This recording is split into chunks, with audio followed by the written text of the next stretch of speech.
Now let's take a look at the Type tool, but before we do that, let's explain that the Pen tool and the variations in the drop-down list are really primarily used in graphic arts applications and are therefore outside the scope of this course. Let's go ahead and jump ahead to the Type tool, which is located here, and you'll notice that there's 4 options available to you. We can do horizontal type, we can do vertical text, or we can do what's known as a horizontal type mask and a vertical type mask, which we will get into later. Let's take the first one, the horizontal type tool, and go ahead and click on it, and you'll see the icon change as we move the cursor over the image. Let's go ahead and click on it, and let's just type something. How about the word Yosemite, which is where this image was taken? We'll go ahead and hit the move tool, and then we can of course grab that and reposition this anywhere on the image that we want to. We'll go ahead and click on the type tool icon, and then come over with the cursor, click onto the text to reactivate it. Anytime you do any changes to this type, you have to activate and choose the text that you have deposited on the image. We'll go ahead up here and change the font, and let's find something that we kind of like.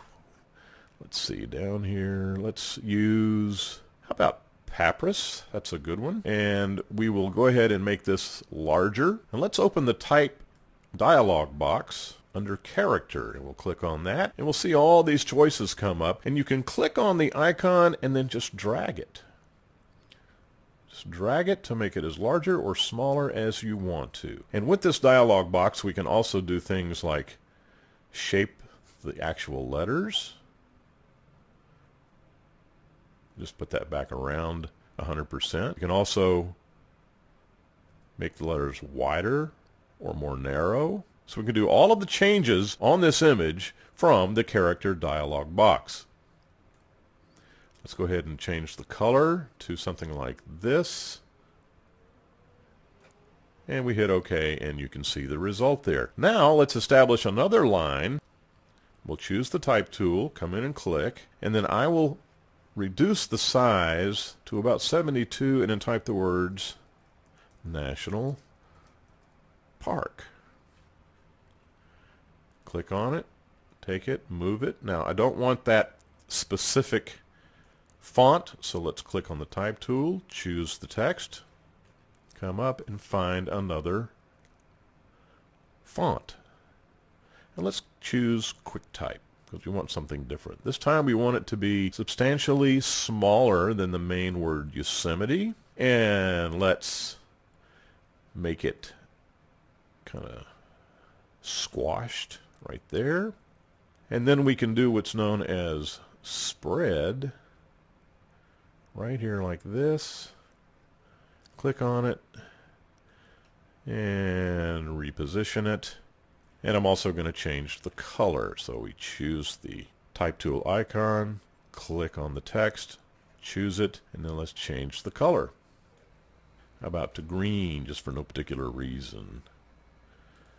And that doesn't look half bad. But we can do other things to dress up the text. So let's click on the Text tool, come in, click on the text, choose it. Now we'll go to the Layers palette, and you'll notice that each of the words that we've typed or phrases, National Park and Yosemite, have their own layers. And within those layers, there are things that we can do to dress up the appearance of this text. So let's double click on the layer, and we'll see the Layer Style dialog box come up. And what we want is a drop shadow. It helps us to see the text in the image. And there's a number of options that we can bring to bear. The distance. Now watch the text down here below as I change these settings. You can see the drop down shadow, the drop shadow. I want to change the angle right there. I want to change the spread. I want it to be a little softer.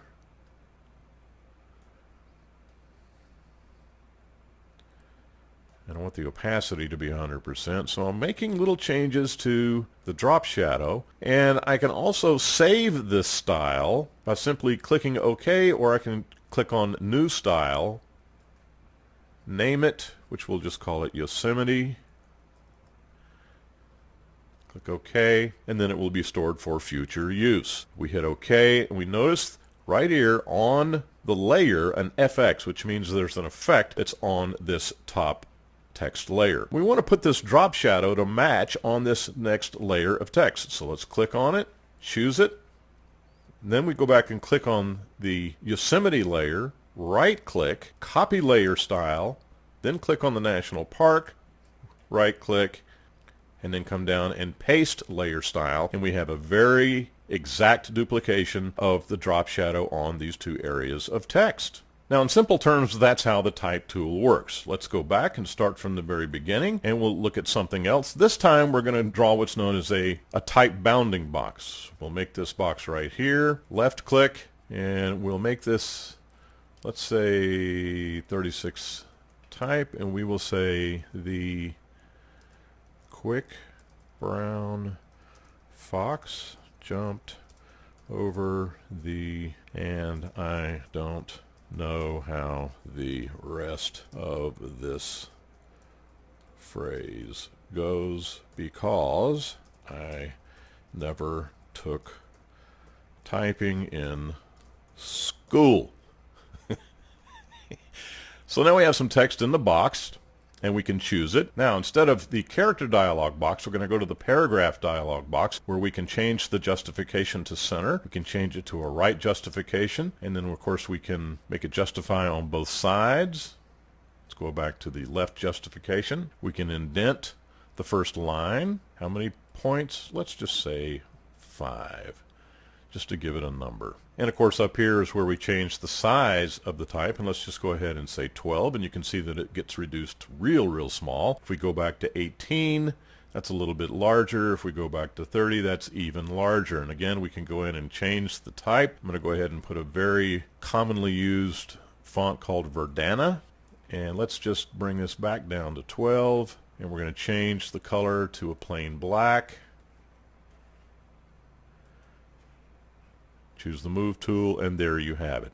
So 2 different ways to put text on your images, and again, it calls for experimentation. The issue of the type tool in Photoshop is one that we could probably produce an entire 3 or 4 hour course on, because there are so many options available to you on the type tool, and it's incumbent upon you to come in and experiment and decide for yourself how you like to use this tool, and then go down the road from there. Now, everything that you saw in the horizontal type tool is applicable for the vertical type tool. In the next movie, let's take a look at the horizontal type mask tool and see how those work.